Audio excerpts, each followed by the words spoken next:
কুহেলি এবং শিল্পা একই বাড়ির দুই বৌমা ছিল।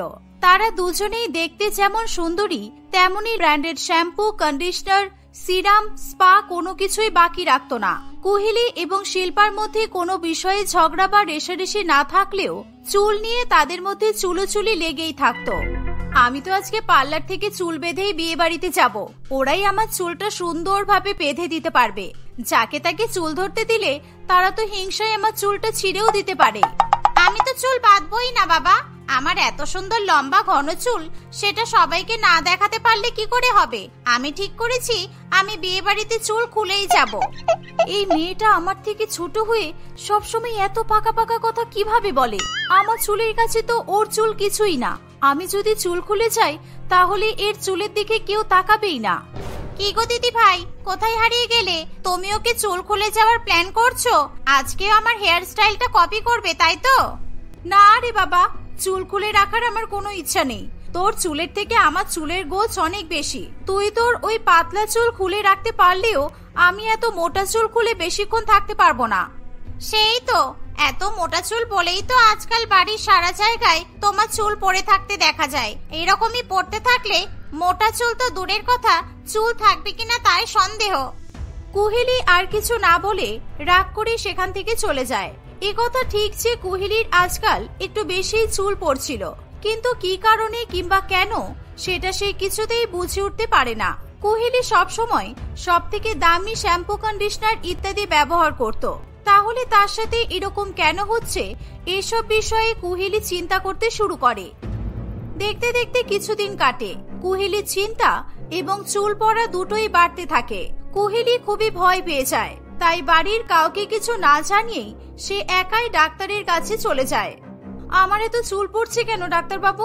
আমি তো খাবার দাবার সব ঠিক করেই খাচ্ছি, দামি দামি হার্বাল জিনিসপত্র ব্যবহার করছি, ঘরোয়া টোটকা ব্যবহার করেও চুলের যত্ন নিচ্ছি, তাহলে আমার সাথে এরকম কেন হচ্ছে?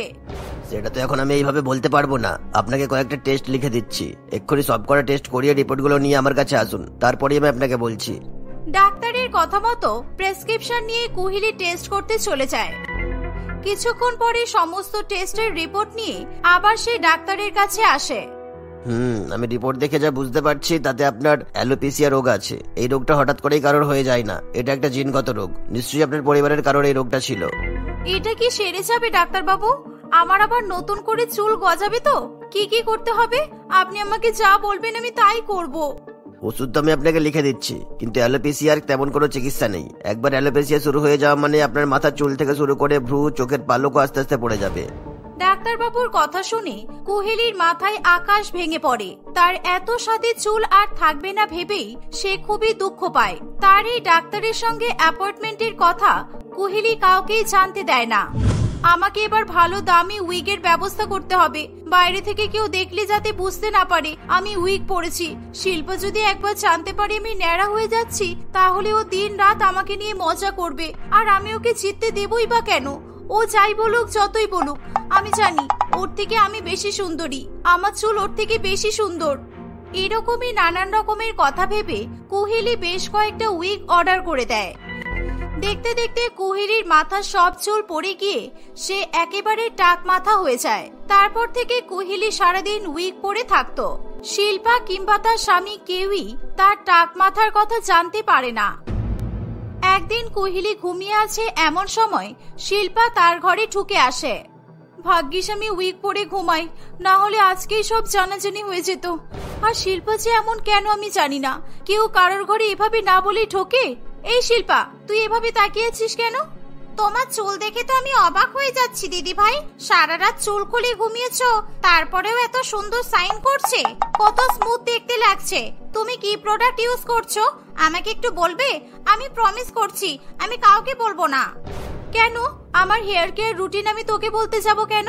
তুই যে দিনরাত তোর চুলে কত কিছু লাগাস আমাকে কখনো বলেছিস? আমি প্রমিস করছি দিদি ভাই, এবার থেকে আমি বলবো। শুধু বলো তুমি চুলে কি লাগিয়েছো। এরকম চুল তো সিনেমার হিরোইনদেরও হয় না, পুরো উইগের মতো দেখতে লাগছে। এই রে, এবার আমি কি করে বলি আমি চুলে কি লাগাই? আর যদি না বলি তাহলে ও সত্যি এটাকে উইগ ভেবে নেবে। আচ্ছা, মুশকিলে পড়ে গেলাম। দিদি ভাই বলো না, এত কি ভাবছো? কখন থেকে তো জানতে চাইছি, বলো। নারকেল তেল, সর্ষের তেল, ক্যাস্টর অয়েল আর বাদামের তেল সবকিছু একসঙ্গে মিক্স করবি। তারপর ওই মিক্স করা তেলটার মধ্যে মেথি, কারি পাতা, জবা ফুল দিয়ে ফুটিয়ে ভালো করে তেলটা ছেঁকে নিয়ে একটা পাত্রে রেখে দিবি। শ্যাম্পু করা 30 মিনিট আগে ওই তেলটা মাখলে তোর চুলও আমার মতো হয়ে যাবে, বুঝেছিস? কুহেলির কথা শুনে শিল্পা খুবই খুশি হয়ে কুহেলির বলা তেলটা বানাতে চলে যায়। কিছুদিন সেই তেলটা ব্যবহার করার পরে শিল্পার চুল সত্যি আগের থেকে অনেক বেশি ঘন এবং মজবুত হয়ে যায়। এসব তত্ত্ব ব্যবহার করেই তো আমি নিজের চুলটাকে এত ভালো বানিয়েছিলাম। আমার চুল দেখে সবাই হিংসা করত, আর এখন আমার নিজেকেই আয়নায় দেখতে লজ্জা করে। দিদি ভাই, ওখানে দাঁড়িয়ে আছো কেন? এদিকে এসো, তোমার চুলে একটু তেল লাগিয়ে দিই। আমি অনেকটা বেশি তেল বানিয়েছি, এসো এসো। না, একদম না, আমি একদমই এখন চুলে তেল লাগাতে পারবো না। আমাকে ডাক্তার চুলে তেল লাগাতে বারণ করেছে। তুই ওটা রেখে দে, তুই পরে লাগিয়ে নিবি। এরকম আবার কোন ডাক্তার আছে যে মাথায় তেল লাগাতে বারণ করে? তোমার এখন কি হয়েছে যার জন্য ডাক্তারবাবু এরকম বললো? কয়েকদিন ধরে মাথায় তেল লাগালেই আমার কপালে কি সব ফুসকুড়ি মতো হচ্ছে, তাই জন্য ডাক্তার আমাকে তেল লাগাতে বারণ করেছে। আর তাছাড়া আমার মাথায় অনেক ড্যান্ড্রফও হয়েছে। আর তুই কি জানিস না, মাথায় ড্যান্ড্রফ হলে তেল দিতে নেই। আজকাল দিদি ভাইয়ের কি হয়েছে কিছুই তো বুঝতে পারছি না আমি। স্নান করে বেরোলেও তো দেখি চুল শুকনো থাকে। আগের মতো নতুন নতুন শ্যাম্পুও তো কিনতে দেখি না। পুরানো তেল শ্যাম্পুগুলো এখনো শেষ হয়নি। কিছু তো একটা ব্যাপার আছে। শিল্পা কুহেলিকে আর কোনো রকম জোর করে না। এইভাবে আরো বেশ কয়েকদিন কেটে যায়। কুহেলির যে মাথায় আর একটাও চুল নেই এটা যাতে কেউ বুঝতে না পারে সেই কারণে কুহেলি এখনো মাঝে মাঝে নিজের চুলের প্রশংসা করে শিল্পার সঙ্গে ঝগড়া বাঁধায়। যখন বাড়িতে কেউ না থাকে কিংবা কুহেলি যখন একদম একা থাকে তখনই সে নিজের উইগটা খুলে একটু বিশ্রাম করতে পারে। একদিন সে তার স্বামী পলাশের সঙ্গে কথা বলছে, এমন সময় তোমার চুল আগের থেকে অনেক বেশি হেলদি লাগে জানো, সবসময় কি সুন্দর চকচক করে। আর তুমি এত ঘন ঘন স্টাইল পাল্টাও, তাও তোমার চুলের গোছ কমে না। খুব লাকি না হলে এমন চুল পাওয়া খুব মুশকিল, বুঝেছো? শুধু কি লাকি, চুলের জন্য আমি কত খাঁটি বলতো। কত রকমের তেল শ্যাম্পু ব্যবহার করি, যত্ন করি, তবেই তো এরকম চুল পাওয়া যায়। কুহেলির কথা শুনে পলাশ কুহেলির চুলে হাত দিতে চায়। কুহেলি একেবারে আটকে ওঠে। এই তুমি কি করছো? একদম আমার চুলে হাত দেবে না। এক্ষুনি কি একটা কেলেঙ্কারি হয়েছে তো। তুমি জানো না ছেলেরা মেয়েদের চুলে হাত দিলে মেয়েদের আয়ু কমে যায়? তুমি কি চাও আমি তাড়াতাড়ি মরে যাই? এই সমস্ত আবার কি কুসংস্কার? তোমার মতো পড়াশোনা জানা মেয়েরা এইসব বিশ্বাস করে? ঠিক আছে, তুমি যখন বলছো তাহলে তোমার মাথায় কোনোদিনও হাত দেবো না। কুহেলি সেদিন কোন রকমে বেঁচে যায়। এইভাবে আরো বেশ কয়েকদিন কাটে। হঠাৎই শিল্পার চোখে বেশ কিছু সমস্যা শুরু হয়। রাত হলে সে আর স্পষ্টভাবে কিছু দেখতে পায় না। তাই সে ডাক্তারের কাছে যায় এবং ডাক্তার তাকে সমস্ত রকম ভিটামিন এ জাতীয় খাবার এবং ভিটামিন এ ট্যাবলেট খেতে বলে। হঠাৎ করে শিল্পার চুল যেন আগের থেকে আরো সুন্দর হয়ে যায়। তুই কোন ডাক্তারকে দেখাচ্ছিস বলতো? এমন চমৎকার হতে তো আগে কখনো দেখিনি। আমি তো নিউট্রিশনের স্টুডেন্ট, আমি তো জানি বেশি ভিটামিন এ খেলে চুল পড়ে যায়। আর তোর চুল সুন্দর হয়ে যাচ্ছে কেন? এবার যার যার কপাল, বুঝলে? আমার কপালে সুন্দর চুল আছে, আমার মতো কপাল তো আর সবার হয় না।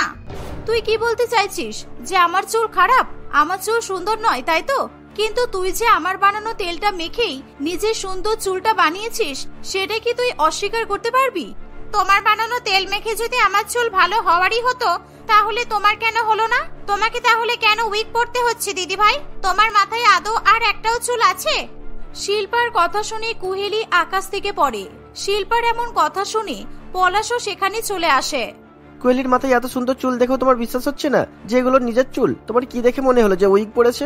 এইভাবে মেয়েদের কথার মাঝে ঢুকতে আমার ভালো লাগে না, ঠিকই আছে, কিন্তু এমন একটা অদ্ভুত কথা শুনে না ঢুকেও পারলাম না। শিল্পা কি তাহলে সত্যি সত্যি জেনে গেল? ও তো এবার সবাইকে বলে দেবে যে আমার টাক আছে। হে উপরওয়ালা, তুমি এমনটা কেন করলে? এবার আমি কি করে সবার কাছে মুখ দেখাবো? পলাশ যদি আমাকে ডিভোর্স দিয়ে দেয়, এরকম টাক মাথা বউয়ের সাথে কেই বা সংসার করতে চাইবে? আপনি আপনার স্ত্রীকেই জিজ্ঞাসা করুন দাদা, ও কেন উইগ পড়ে। আচ্ছা তার আগে আপনি বলুন তো, আপনি ওকে শেষ কবে শ্যাম্পু করতে কিংবা চুল ভিজিয়ে স্নান করতে দেখেছেন? এটা তো আমি কখনোই ভেবে দেখিনি। তুমি ঠিক বলেছো শিল্পা, ও আর আগের মতো চুলের যত্ন করে না, চুলের খেয়ালও রাখে না। প্রত্যেক মাসে কয়েক হাজার টাকা তো শুধু চুলের জন্য জিনিস কিনতো, কিন্তু এখন তো তাও করে না। কুহেলি, তুমি সত্যি করে বলো তো, তুমি কি সত্যি উইগ পড়ো? তোমার মাথায় কি একটাও চুল নেই? পলাশের কথা শুনে কুহেলি খুবই কাঁদতে শুরু করে। হ্যাঁ পলাশ, শিল্পা একদম ঠিক বলেছে। আমার মাথায় আর একটাও চুল নেই, তাই জন্যই আমাকে উইগ পড়তে হয়। আসলে আমার একটা রোগ হয়েছে, সেই রোগের কারণে আমার মাথার চুল থেকে শুরু করে ভুরু, চোখের পাতা, গায়ের লোম সবকিছুই পড়ে গেছে। তাহলে তুমি এই রোগের কথা আমাদের কাউকে জানাওনি কেন? একা একাই ডাক্তার দেখাচ্ছ, একা একাই ওষুধ খাচ্ছ। পরিবার কিসের জন্য থাকে বলো, যদি এমন অবস্থায় কেউ কারোর পাশেই না দাঁড়াতে পারে? আমি ভেবেছিলাম তোমরা সবাই আমাকে এমন অবস্থায় দেখলে খুবই হাসাহাসি করবে। তুমি হয়তো আমাকে ডিভোর্সই দিয়ে দেবে, কারণ এরকম টাক মাথা কুৎসিত মেয়ের সাথে তোমার মতো সুপুরুষ কেনই বা ঘর করতে যাবে বলো? কুহেলির কথা শুনে পলাশ খুবই রেগে যায়। পলাশ কুহেলিকে নানান রকম ভাবে নানান কথা বোঝাতে থাকে। তখনই হঠাৎ শিল্পাও নিজের মাথার উইগটা খুলে ফেলে। শিল্পাকে টাক মাথা দেখে সবাই অবাক হয়ে যায়। সবাই জানতে চায় তার এত সুন্দর লম্বা ঘন কালো চুল কোথায় গেল। আমি তো রাত হলেই চোখে কিছুই দেখতে পাই না দিদি ভাই। ডাক্তার বলেছে পুরোপুরি ভাবে রাতকানা রোগে আক্রান্ত হওয়ার আগে আমাকে বেশি করে ভিটামিন এ খেতে। আর তুমি ঠিকই বলেছিলে, ভিটামিন এ বেশি খেলে সত্যিই চুলের অনেক ক্ষতি হয়। আমারও হয়েছে, তাই তুমি আর নিজেকে নিয়ে এভাবে লজ্জা পেও না। কুহেলি আর শিল্পা দুজনেই নিজেদের অবস্থা দেখে কান্নায় ভেঙে পড়ে।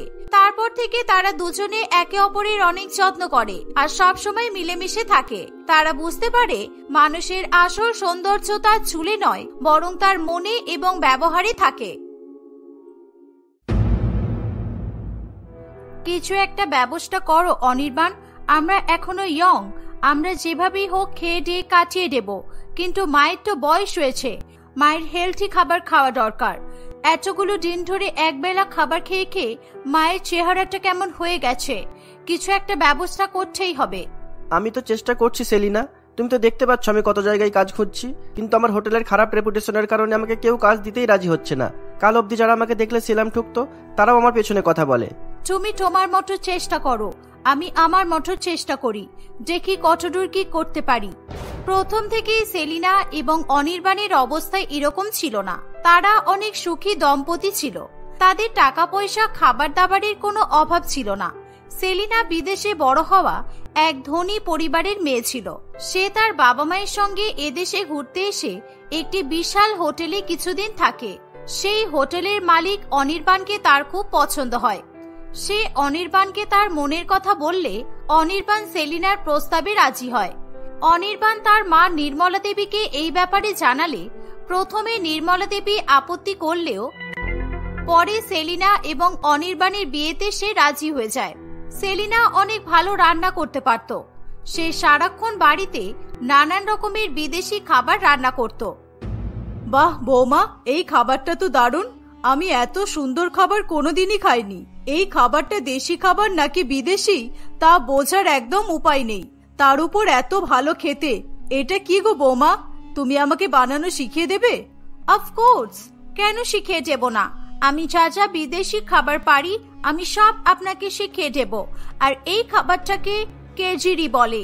এটা আসলে খিচুড়ি, কিন্তু ব্রিটিশরা এর সঙ্গে চিকেন আর ফিশ মিশিয়ে এটাকে অন্যভাবে তৈরি করে, তাই এর নাম কেজিরি রেখেছে। বাবা, তুমি কত কিছু জানো বৌমা। আমার ছেলে সত্যি চোখ আছে, বেছে বেছে এমন একটা ভদ্র, শিক্ষিত, গুণবতী, সংস্কারী মেয়েকে আমাদের বাড়িতে এনেছে। তোমাকে যতই দেখি ততই অবাক হয়ে যায়। তুমি আরো অনেক রান্না পারো তো? এভাবেই শাশুড়ি বৌমা গল্প করতে থাকে। তাদের দিন বেশ ভালোই কাটে। সেলিনা বিদেশে বড় হওয়া সত্ত্বেও যেভাবে এই দেশের রীতিনীতি, সংস্কৃতিকে সে আপন করে নিয়েছিল তা দেখলে সকলেই অবাক হয়ে যেত। দেখতে দেখতে বেশ কয়েকদিন কেটে যায়। একদিন সেলিনা এবং তার শাশুড়ি মা বসে গল্প করছে, এমন সময় খুব খুশি হয়ে অনির্বাণ সেখানে আসে। তাকে দেখে সেলিনা জিজ্ঞাসা করে, Anirban, what's happened? Why are you so happy? এত খুশি তুমি কেন? আমাদেরকেও বলো, আমরা তো আর ওয়েট করতে পারছি না। আরে বাবা, দাঁড়াও দাঁড়াও, একটু নিঃশ্বাস তো নিতে দাও। বলছি, আমাদের হোটেল একটা দারুণ কন্ট্রাক্ট পেয়েছে। ওই কন্ট্রাক্টটাতে আমি আমার সমস্ত পুঁজি লাগিয়ে দিয়েছি। একবার যদি কন্ট্রাক্টটা সাকসেসফুল হয় তাহলে এই শহরে আমাদের আরো 5টা হোটেল খুলবে। তাহলে আমাদের আর পেছনে ঘুরে তাকাতেই হবে না কখনো। এই খুশিতে আমাকে আর বৌমাকে কোনো ভালো রেস্টুরেন্টে খাওয়াতে নিয়ে চল। বৌমা তাহলে আরো নতুন খাবার খেয়ে সেগুলো রান্না করার পদ্ধতিও শিখে আসবে। তারপর আবার আমাকে বাড়িতে বানিয়ে খাওয়াবে, খুব মজা হবে। আহ মা, তুমি একদম ছোট বাচ্চাদের মতো কেন করছো বলো তো? আমি ওইরকম ভাবেই তোমার কাছে বায়না করতাম। এবার আমি বুঝতে পারছি এইসব গুণগুলো আমি কার কাছ থেকে পেয়েছি। এই বলে তারা সকলে হাসতে থাকে। কিছুক্ষণ পর তারা একটি বড় রেস্টুরেন্টে খেতে যায়। সেখানে গিয়ে সেলিনা নানান রকমের খাবার বানানোর পদ্ধতি জেনে আসে। এইভাবেই তাদের দিন কাটতে থাকে। হঠাৎ একদিন অনির্বাণের ফোনে একটা ফোন আসে।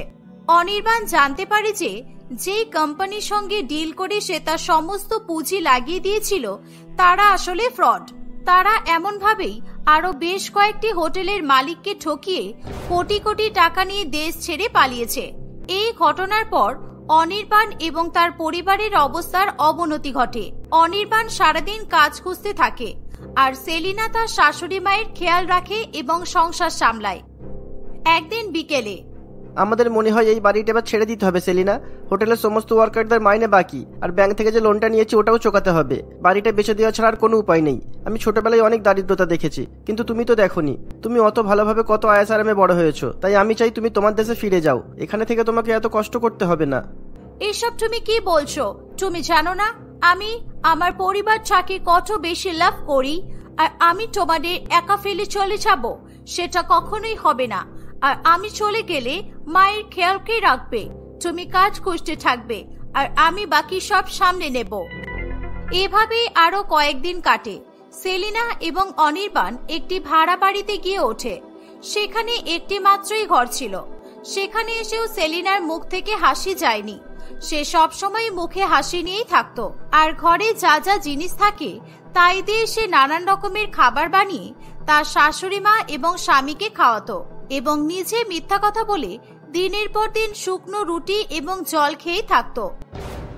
আমার খুব বড়লোকি খাবার খেতে ইচ্ছে করছে বৌমা। আমি জানি আমাদের অবস্থা আগের মতো নেই। আমি হয়তো বাচ্চাদের মতো জেদ করছি, কিন্তু কি করব বলো? আমার ইচ্ছে হলে আর কাকে বলবো আমি এসব? ছেলেটা তো সারাদিন বাইরেই থাকে, কোনো কাজ খুঁজে পেল কিনা তাও জানি না। আমার আর এই সিদ্ধ ভাত আর রুটি তরকারি খেতে ভালো লাগছে না।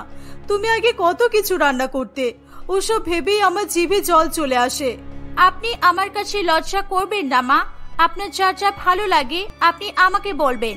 ঘরে যা আছে আমি তাই দিয়ে চেষ্টা করব আপনাকে নতুন কিছু বানিয়ে দেওয়ার। আর মায়ের খেয়াল রাখাটা মেয়ের ডিউটি। এই বলে সেলিনা আটা, ময়দা, তেল এবং সবজি সমস্ত কিছু এক জায়গায় জড়ো করে কি সব যেন বানাতে থাকে। আর নির্মলা দেবী অবাক হয়ে সেলিনার দিকে তাকিয়ে থাকে। কিছুক্ষণ পর সেলিনার রান্না হয়ে গেলে সে সেগুলো তার শাশুড়ি মাকে খেতে দিলে তার শাশুড়ি মা আনন্দে আত্মহারা হয়ে ওঠে। এগুলো কি বৌমা? ছোট ছোট সিঙ্গারার মতো দেখতে। ঘরে যা ছিল তাই দিয়ে তুমি এত সুন্দর জিনিসটা কিভাবে বানালে? এগুলোকে কি বলে বৌমা? এগুলোকে ওয়ানচান বলে মা। এগুলোর ভেতরে চিকেন বা ফিশ এরকম জিনিস থাকে, কিন্তু আমাদের ঘরে তো ওসব নেই, তাই আমি সয়াবিন দিয়ে বানিয়েছি। আপনি তো সবই দেখলেন, এবার খেয়ে দেখুন তো কেমন হয়েছে। সেলিনার বানানো বিদেশি বড়লোকি খাবার খেয়ে তার শাশুড়ি মা এত খুশি হয় যে তার চোখে জল চলে আসে। আমি খুবই ভাগ্যবতী যে তোমার মতো বৌমা পেয়েছি। তখন অনির্বাণ অনেক ছোট ছিল। আমার স্বামী অসুস্থ হয়ে পড়েছিল। ওনার চিকিৎসা আর অনির্বাণের পড়াশোনার খরচ চালিয়ে আমার কাছে আর কোনো টাকাই থাকতো না। লোকটা কত কিছু খেতে চাইতো, আমি কিছুই দিতে পারতাম না। আমার আজও সেসব ভাবলে কষ্ট হয় যে লোকটা কত মনে আশা নিয়ে চলে গেল। আর আজকে দেখো, তোমাকে বললাম আর তুমি সঙ্গে সঙ্গে কিছু না কিছু একটা বানিয়ে দিলে। এসব শুনে সেলিনার চোখেও জল চলে আসে। এসব এখন ভাবতে হবে না মা, আপনি শান্তি করে খান। আপনার যখনই কিছু খেতে ইচ্ছা করবে আপনি বলবেন, আমি বানিয়ে দেব। খাওয়া দাওয়া শেষ করে নির্মলা দেবী ঘুমিয়ে পড়ে। কিছুক্ষণ পর অনির্বাণ ক্লান্ত হয়ে বাড়ি ফেরে। বাড়ি ফিরে অনির্বাণ সেলিনার কাছে খাবার চাইলে সেলিনা বলে, আমি মায়ের জন্য ওয়ানছন বানিয়েছিলাম। মায়ের বড়লোকি খাবার খেতে ইচ্ছা করছিল, আর ঘরে ময়দা আর সয়াবিন ছাড়া কিছুই ছিল না, তাই ওসব দিয়ে খাবারটা বানিয়ে দিয়েছি। কিন্তু এখন আর আটা ময়দা কিচ্ছু নেই, ঘরে শুধু দুটো বাসি রুটি আছে। তুমি তো বাসি রুটি খেতে পারো না। তাহলে আমরা এখন কি খাবো সেলিনা? আমি সারাদিন কিচ্ছু খাইনি, আমার খুব খিদে পেয়েছে। তুমি একটা কাজ করো, 10 টাকা দিয়ে পাশের শপ থেকে দুটো এগ কিনে নিয়ে এসো। আমি তোমাকে টর্টিয়া দিয়ে টাকো বানিয়ে দেব। ঘরে তো রুটি আছেই, আর ভেজিটেবল দিয়ে আমি ফিলিং বানিয়ে নেব। তুমি শুধু এগগুলো এনে দাও। সেলিনার কথা মতো অনির্বাণ তাড়াতাড়ি করে 2টো ডিম নিয়ে এসে তাকে দেয়। সেলিনা সেটা দিয়ে এবং বাসি রুটি উনুনে সেকে 2টো টাকো বানিয়ে দেয়। সেটা খেয়ে তারা সেদিন রাত্রে শুয়ে পড়ে। এভাবেই দিন কাটতে থাকে। সেলিনার বুদ্ধির কারণে তারা গরিব হওয়া সত্ত্বেও তাদের বাড়িতে প্রায় দিনই বড়লোকি খাবার রান্না হতো। কোনোদিন ঘরে আটা ময়দা কিছুই না থাকলে সে শুধুমাত্র টমেটো দিয়ে টমেটো স্যুপ বানিয়ে নিত, কখনো আবার নানান রকম সবজি দিয়ে ভেজিটেবল স্যুপ বানাতো। এরই মধ্যে অনির্বাণ একটি কারখানাতে দিনমজুরের কাজ পায়। তাকে ভারী ভারী বস্তা বহন করতে হতো। সে সারাদিন ক্লান্ত হয়ে ফিরলেও তার মাথায় একটা জিনিসই ঘুরতো, যে হয়তো তার স্ত্রী আজকেও কিছু স্পেশাল বানিয়ে রেখেছে। এই আশাতেই সে আরো মন দিয়ে কাজ করত, যাতে সময় মতো সে রেশন নিয়ে ফিরতে পারে। একদিন সে বাড়ি ফিরে দেখে তার স্ত্রী জাপানিজ নুডলস বানিয়েছে। এসব তুমি কিভাবে বানালে সেলিনা? এত সুন্দর নুডলস কিভাবে বানালে? কোথাও থেকে কিনলে? এখানে তো পাওয়াও যায় না। তোমার বাবা মা পাঠায়নি তো? এগুলো কিন্তু একদম ঠিক নয়। তুমি ওনাদের আমাদের অবস্থার কথা কেন জানিয়েছো?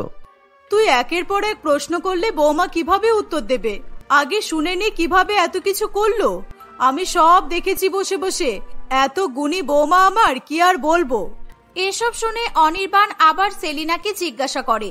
তখন সেলিনা বলে, এটা তো খুবই সহজ, আমার মাও আমাকে বানিয়ে খাওয়াতো। আগে রুটির মতো করে আটা বেলে নিই, ওই রুটিটাকে অনেকগুলো লম্বা লম্বা ছোট ছোট টুকরো করে কেটে নিয়েছি। তারপর ওই টুকরোগুলো সিদ্ধ করে ওগুলো দিয়ে নুডলস বানিয়েছি। এবার তোমরা খেয়ে বলো কেমন লাগলো। সেলিনার বুদ্ধি শুনে তারা দুজনেই অবাক হয়ে যায়। তারা খুবই আনন্দ করে সবাই মিলে খায়। তুমি তো কামাল করে দিয়েছো সেলিনা, কেউ ভাবতেও পারবে না রুটি তরকারির উপকরণ দিয়ে তুমি জাপানিজ নুডলস বানিয়ে দিয়েছো। সত্যি মা ঠিক বলে একদম, তুমি আসলেই খুব গুণী। I am proud of you Selina. আমি ভাবছিলাম একটা ক্লাউড কিচেন খুলবো, সেখানে আমি রান্না করব আর লোকে এসে খাবার কিনে নিয়ে যাবে। আমাদের তো সবাইকে বসিয়ে খাওয়ানোর মতো স্পেস নেই। কেমন হবে এমন করলে? আমি অনেকদিন ধরেই ভাবছিলাম, কিন্তু টাকার অভাবে আমি বলতে পারিনি। এটা তো খুবই ভালো আইডিয়া। তুমি যেভাবে সস্তায় বিদেশি খাবার বানাও সেভাবে কোনো রেস্টুরেন্ট বানাতে পারবে না, কিন্তু একটা ব্যবসা শুরু করতে গেলে তো অনেক টাকার দরকার। কিন্তু আমার তো এখন এত টাকা নেই, কি করে হবে বলো?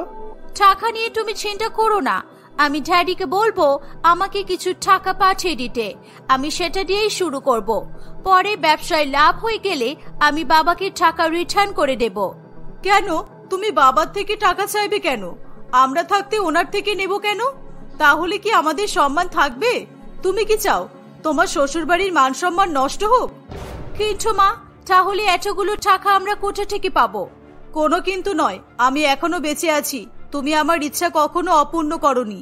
নিজে না খেয়ে আমাকে বিদেশি খাবার রান্না করে খাইয়েছো, এবার আমাকে কিছু করতে দাও। আর তুমি একদম না করবে না। এই বলে নির্মলা দেবী সেলিনাকে তার গলার হারটা খুলে দেয়, কিন্তু সেলিনা কিছুতেই সেটা নিতে চায় না। এখন এটা নিয়ে ব্যবসা শুরু করো তোমরা, পরে ব্যবসায় উন্নতি হলে আমাকে এর থেকেও দামি আর একটা হার বানিয়ে দেবে। এভাবেই সেলিনা তার ক্লাউড কিচেন শুরু করে। তার হাতের বিদেশি রান্না এত সস্তায় পেয়ে চারিদিক থেকে লোকে ছুটে আসে তার খাবার কিনতে। প্রত্যেকদিন কোনো না কোনো ইউটিউবার সেখানে এসে তাদের ভিডিও বানায়, আর সেই ভিডিও দেখে আরো অনেক অনেক লোক তাদের খাবার খেতে আসে।